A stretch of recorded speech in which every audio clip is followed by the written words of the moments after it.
नमस्कार साथियों, मैं हूं तेजपाल शर्मा और हमारे YouTube चैनल पर आपका हार्दिक स्वागत है। साथियों, आपसे रिक्वेस्ट करूंगा, अगर आपने अभी तक हमारे चैनल को सब्सक्राइब नहीं किया है तो प्लीज़ हमारे चैनल को सब्सक्राइब कर लीजिए और घंटे के बटन को दबा दीजिए ताकि हर एक आने वाली वीडियो का नोटिफिकेशन आपको सबसे पहले मिलता रहे। साथियों, आज बात करेंगे हम एचटेट के रिगार्ड जो अधिगम का टॉपिक है उससे। और हमने कल एक टॉपिक किया था जो है फ्राइड का मनोविश्लेषण, लैंगिक सिद्धांत।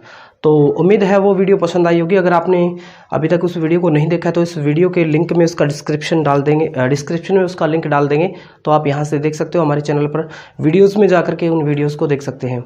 चलिए शुरू करते हैं। अभी टाइम बहुत कम है हमारे पास। एचटेट का एग्ज़ाम जो है 16-17 नवंबर को होने वाला है और आज जो है वो 25 अक्टूबर हो चुका है, तो बहुत कम टाइम है।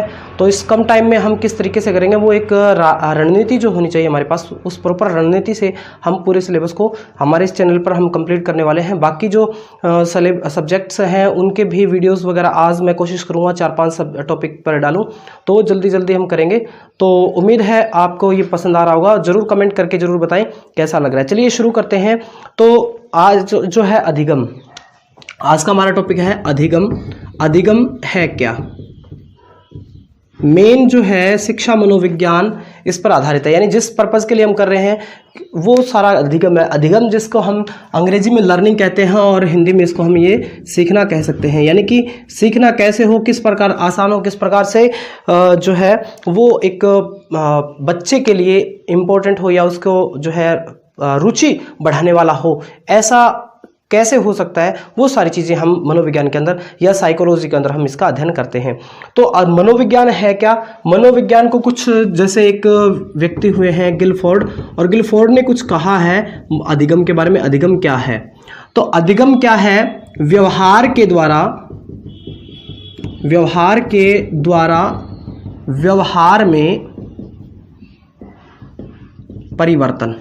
व्यवहार के द्वारा व्यवहार में परिवर्तन क्या कहलाता है? अधिगम कहलाता है। ये बात किसने कही है? ये बात कही है जेपी गिलफोर्ड ने। तो ये कथन काफ़ी इंपॉर्टेंट है, इसलिए मैंने बताया क्योंकि ऐसा एक बार पूछा गया था। व्यवहार के द्वारा व्यवहार में परिवर्तन जो है ये परिभाषा किसकी है? तो ये परिभाषा जेपी गिलफोर्ड की है। तो यानी कि व्यक्ति क्या करता है, सीखता है तो व्यवहार करता है और वो व्यवहार के द्वारा ही अपने व्यवहार में परिवर्तन करता है। मान लीजिए एक बच्चों की क्लास है, उस क्लास के अंदर अध्यापक और बच्चों के बीच में इंटरेक्शन होता है, अंतःक्रिया होती है, और अंतःक्रिया का परिणाम जो है वो क्या होता है? अंतःक्रिया का परिणाम अधिगम होता है। यानी टीचर से कुछ चीज़ें जाती हैं और वो बच्चे ग्रहण करते हैं, तो वो आपस में क्या हुआ? व्यवहार हुआ, और उस व्यवहार के द्वारा ही जो परिवर्तन हुआ उस परिवर्तन का नाम क्या है? अधिगम है। तो ये जेपी गिलफोर्ड ने कहा है कि व्यवहार के द्वारा व्यवहार में परिवर्तन ही अधिगम है। चलिए अधिगम की विशेषताओं की बात करें तो अधिगम की क्या क्या विशेषताएं हैं? अधिगम की विशेषताएं, तो देखिए सीधी सी बात, पहली बात तो ये होगी कि व्यवहार में परिवर्तन है। व्यवहार में परिवर्तन को क्या कहते हैं?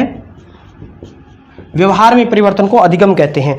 तो देखिए परिवर्तन जो है वो दो तरीके से हो सकता है दो प्रकार का हो सकता है।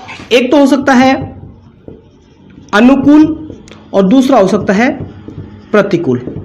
यानी अनुकूल, या इसको आप कह सकते हैं सकारात्मक, या प्रतिकूल या नकारात्मक भी कह सकते हैं। कैसे? सकारात्मक या अनुकूल कैसे है कि हमने टाइपिंग सीखा, हमने कुछ हाथ की कला सीखी, हमने कुछ याद करना सीखा, वो क्या है? अनुकूल या सकारात्मक अधिगम है। लेकिन अगर हमने चोरी करना सीखा, कोई बुरी आदत सीखी है, तो वो क्या है? प्रतिकूल अधिगम है। यानी व्यवहार में परिवर्तन दोनों प्रकार से हो सकता है, सकारात्मक भी हो सकता है और नकारात्मक भी हो सकता है। सकारात्मक को हम कहेंगे अनुकूल, ये, और प्रतिकूल को हम, नकारात्मक को हम क्या कहेंगे? प्रतिकूल। यानी दोनों प्रकार का व्यवहार में परिवर्तन हो सकता है।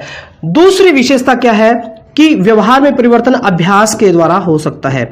अभ्यास के द्वारा परिवर्तन जो है वो हो सकता है। कैसे? सॉरी।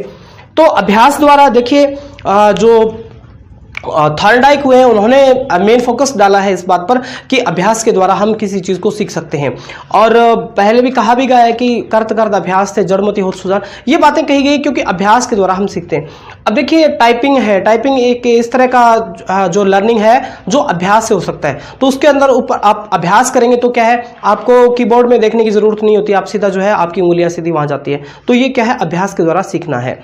और तीसरा जो है परिवर्तन हो व्यवहार में, व्यवहार में परिवर्तन को हम क्या कहते हैं, अधिगम कहते हैं। लेकिन वो अपेक्षाकृत स्थायी होना चाहिए, अर्थात परिवर्तन तो व्यवहार में परिवर्तन, तो हमें भूख लगी है तब भी परिवर्तन होगा, तो क्या हम भूख को अधिगम कहेंगे? बिल्कुल नहीं कह सकते। प्यास लगी है तो उस चीज को हम अधिगम नहीं कह सकते, क्योंकि वो जो व्यवहार में परिवर्तन है वो अपेक्षाकृत स्थायी होना चाहिए। अगर व्यवहार में परिवर्तन स्थायी है तो हम उसको कह सकते हैं कि वो एक अधिगम हो सकता है, लर्निंग हो सकता है। तो ये तीन मुख्य विशेषताएं हैं कि पहला व्यवहार में परिवर्तन, व्यवहार में परिवर्तन होगा, अधिगम जब होगा तो व्यवहार में परिवर्तन होगा, यानी कि हमारे पास पहले क्या था और उसमें क्या हमने उसमें जोड़ा है, वो अनुकूल भी हो सकता है और वो प्रतिकूल भी हो सकता है। दूसरा अधिगम जो है वो अभ्यास के द्वारा हो सकता है। तीसरा अधिगम व्यवहार में परिवर्तन, क्षणिक व्यवहार में परिवर्तन होता है, उसको हम अधिगम नहीं कह सकते, यानी अपेक्षाकृत कुछ स्थायी लंबे समय तक होना चाहिए, उसी को हम जो है वो अधिगम कह सकते हैं। ये मुख्य विशेषताएं थी। अब देखिए इसके बाद में बात करेंगे हम अधिगम के प्रकार पर। आप इसका स्क्रीनशॉट ले लीजिए और अगर आपने कॉपी वगैरह लेके रखी है तो आप उसमें नोट कर लीजिए इसको।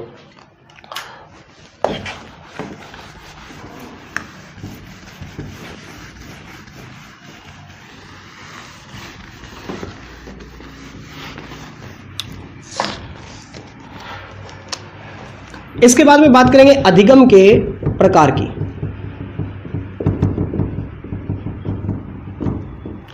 पहला अधिगम का प्रकार हो सकता है गत्यात्मक।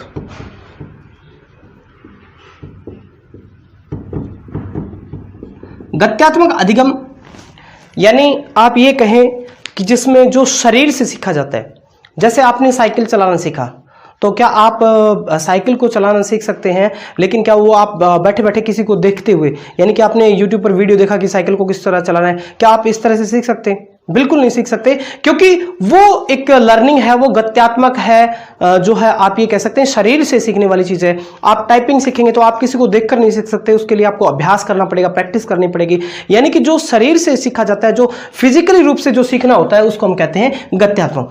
आप साइकिल पर बैठते हैं तो आपको जो है ऑटोमेटिक बैलेंस बनने लगता है, अगर आपको सीखना चलाना आता है तो, यानी आप अगर सीख गए तो ऑटोमेटिक आएगा, उसमें आपको बार बार कोई चीज देखने की जरूरत नहीं होती। अगर आपको टाइपिंग आती है तो उसके लिए आपको क्या करना है, आप जो है उसमें कहीं दिमाग लगाने की जरूरत नहीं, आपकी उंगलियां जो है ऑटोमेटिक काम करेंगी। तो वो सीखना क्या है, गत्यात्मक सीखना है, या आप इसको कह सकते हैं, इसके दूसरे नाम है यांत्रिक अधिगम भी आप इसको कह सकते हैं। यांत्रिक अधिगम आप इसको कह सकते हैं, गतिक अधिगम आप इसको कह सकते हैं, शारीरिक अधिगम, यानी ये जो है इसके नाम है शारीरिक अधिगम भी इसको हम कह सकते हैं। ये इन सारे नामों से हम इसको पुकार सकते हैं क्योंकि ये शरीर के द्वारा होता है। दूसरा जो है वो अधिगम है संज्ञानवादी अधिगम। संज्ञानवादी अधिगम, अब संज्ञानवादी अधिगम में क्या होता है कि जो चीज हम दिमाग से सीखते हैं, जो चीज हम संज्ञान से यानी माइंड से, मन से जो चीजें सीखते हैं, ना कि फिजिकली रूप से, वो सारी चीजें क्या होती हैं, वो आपका संज्ञानवादी अधिगम होता है। जैसे आपने जो रीजनिंग के टॉपिक्स हैं उनको सॉल्व करना सीखा है, आपने गणित सीखा है, आपने किसी समस्या का समाधान करना सीखा है, आपने तर्क करना सीखा है, वो सारी चीजें क्या है, वो सारी चीजें संज्ञानवादी अधिगम में आते। जैसे तर्क करना, गणितीय संक्रियाएं सुलझाना, या आप ये कह सकते हैं कि समस्या समाधान करना, यानी कि जो चीजें दिमाग से करने वाली चीजें हैं, दिमाग से जो काम लेते हैं या दिमाग से जो चीजें सीखी जाती हैं, वो सारी चीजें आपकी संज्ञानवादी अधिगम में आती हैं। यानी अधिगम के दो प्रकार हैं। लेकिन इसके बाद अगर देखें तो उसुबेल नामक एक विद्वान हुए, उन्होंने अधिगम के जो प्रकार हैं वो अलग अलग बताएं, अधिगम किस किस प्रकार से हो सकता है वो चीजें। तो ये गत्यात्मक यानी गतिक रूप से, शारीरिक रूप से जो होता है अधिगम वो, और संज्ञानवादी वो जो तर्क आदि, यानी कि बिल्कुल हमारे जो संज्ञान से संबंधित है, जो हमें याद रखने वाली है, जैसे आपका ज्ञान है, आपकी तर्क शक्ति है, आपकी समस्या समाधान की शक्ति है, ये सारी चीजें जो है वो किसमें, संज्ञानवादी अधिगम में आती हैं। अब देखिए उसुबेल ने कुछ चीजें बताई हैं कि सीखना किस किस प्रकार का हो सकता है। आप इसका स्क्रीनशॉट ले लीजिए, और उसुबेल काफी इंपॉर्टेंट है, एग्जाम में पूछा जा सकता है, और एसटेट के रिगार्ड और सीटेट के रिगार्ड दोनों में काफी इंपॉर्टेंट टॉपिक बनता है ये।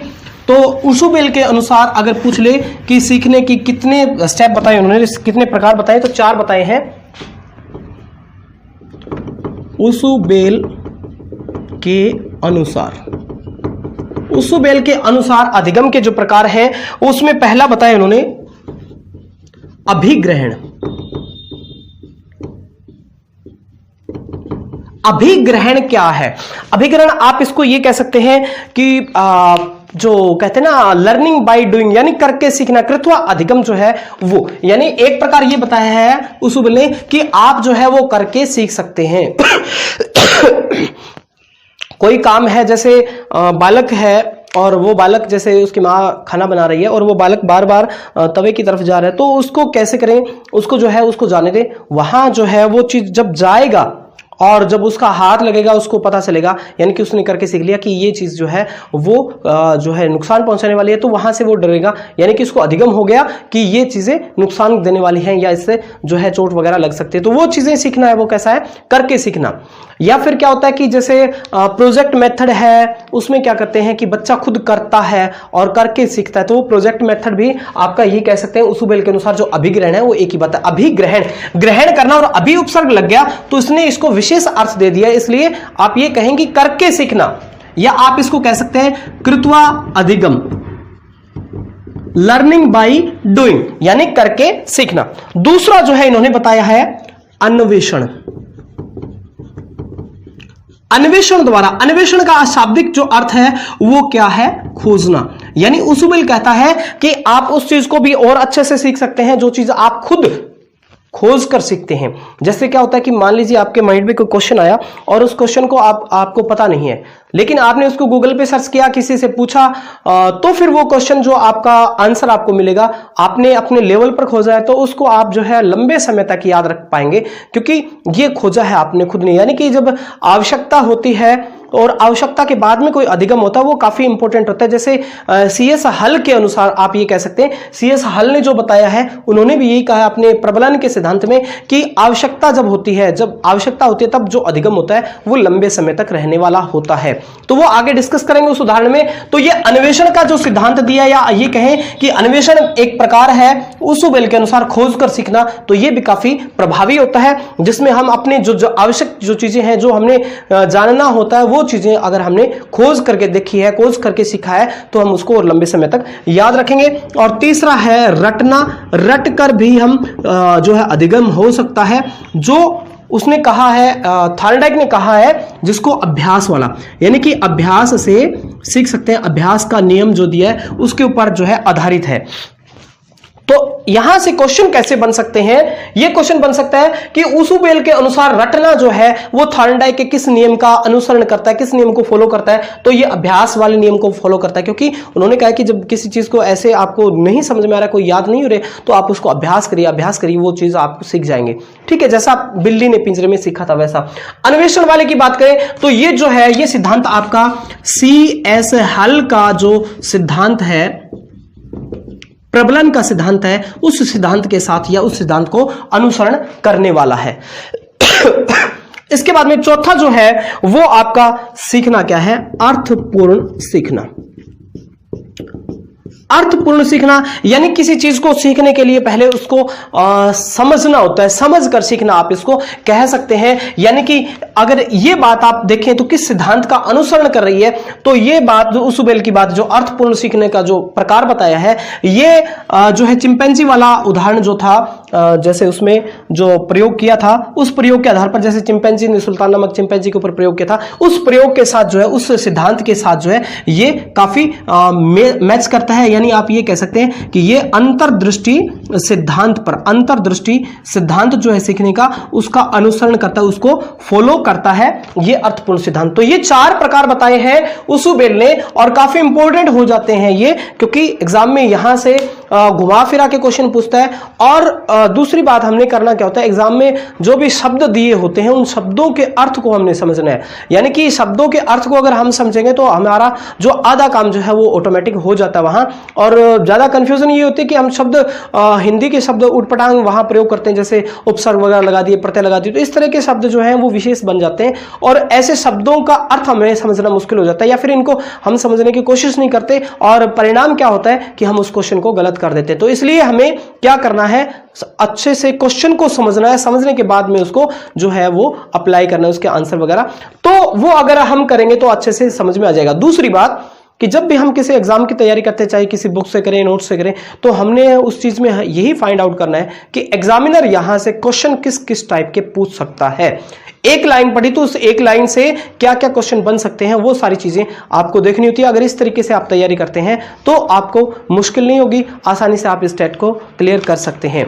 और वीडियो आपको अगर पसंद आया तो इसको आप जरूर लाइक करें, शेयर करें और इस चैनल को सब्सक्राइब करें, क्योंकि जब तक इसके 1000 चैनल सब्सक्राइबर पूरे नहीं हो पाते तब तक इस जो है लाइव में नहीं आ सकता। इसलिए आप जो इसको जल्दी से जल्दी अपने दोस्तों के साथ पर्सनली आप इसको कह करके इसको लाइक और सब्सक्राइबर इसके बढ़ाएं। वीडियो कैसा लगा कमेंट करके जरूर बताएं। अगला टॉपिक किस टॉपिक पर बनाना है वो भी आप जो है कमेंट करके जरूर बताएं। किस टॉपिक पर आपको सबसे ज्यादा डिफिकल्टी है वो टॉपिक हम जल्द से जल्द उसका समाधान करेंगे। और इस सीरीज में आगे जो है ज़्यादा से ज़्यादा वीडियो डालने की कोशिश करूंगा मैं, और ताकि आपका एग्जाम रहते समय रहते आपके अच्छे से ये सिलेबस कंप्लीट हो जाए। वीडियो देखने के लिए बहुत बहुत धन्यवाद। Thank you.